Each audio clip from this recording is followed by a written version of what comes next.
Hi, I'm Dr. Bertice Berry, and I need to tell you a story.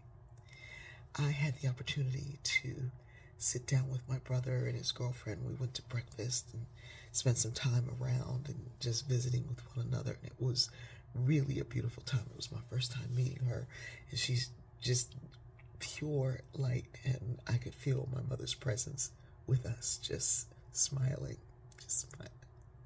Anyway, we were reminiscing, and I told her, I said, don't expect a good presents from Kevin. And she's like, what? He gives me good presents. I said, oh, well, he's evolved. When we were young, my mother would make one of our siblings responsible to purchase the birthday present for whoever's birthday it was. There's 7 of us, so usually the one that was closest in age had a better idea of that person, and so they would get the birthday present. They would get the money. My brother actually picked out the birthday presents for many people because he was so trustworthy. He was going to take the money and spend all the money on a present.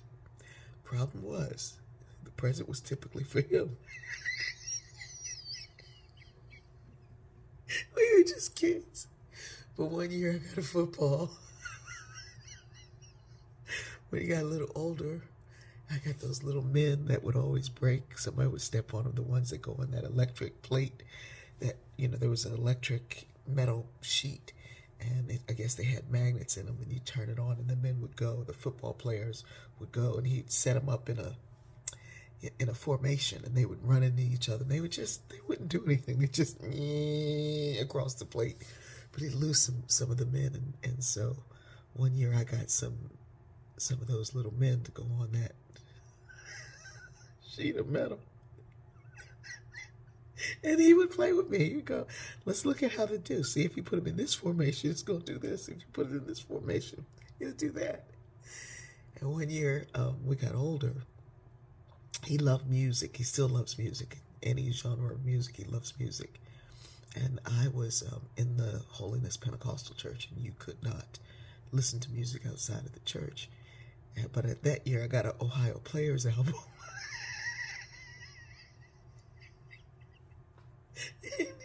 Anyway, we were laughing about this. His girlfriend said, you didn't tell me that. He's like, we still knew. We still knew. And anytime she heard something, he'd say, we still knew. But it was in that time of just watching them and watching their joy with one another that I remembered another story. One day I was coming home and I got stranded at a train station, and I always remembered that station. But another time I was at a spa and I met this couple who actually, we were talking and they were sharing lots of things, and so I asked them, where did you meet? And it was that train station. And they were both in college on their way, or no, they were in college, first year of college. And they met waiting or coming off at that train station or going out on that train station. And they said the night of their wedding, the husband came over to the bride and he said, I need to talk to you. And she was worried, and the family was like, is he calling off the wedding? And he sat down. He said they sat down and they talked until the next day. And they realized they needed to decide who they were going to be in the world, or others would decide it for them. They needed to decide for themselves what they wanted to do, what they wanted to be, how they were going to move in the world, and what that would look like. And one of the big decisions was what they both said they wanted was travel and exploration. She was going to be a physician. He was a CEO. He became a CEO of a large company. And they said, well, we probably are not going to have children. We have to decide this now. And they said, well, we can decide. We can change our mind. They made it. They planned it out, what they were going to be, how they were going to be it. And they never looked back. They had full, amazing, amazing lives. And I watched my brother and his girlfriend yesterday, and I felt that same vibe. All of those stories came back of deciding who you are to each other.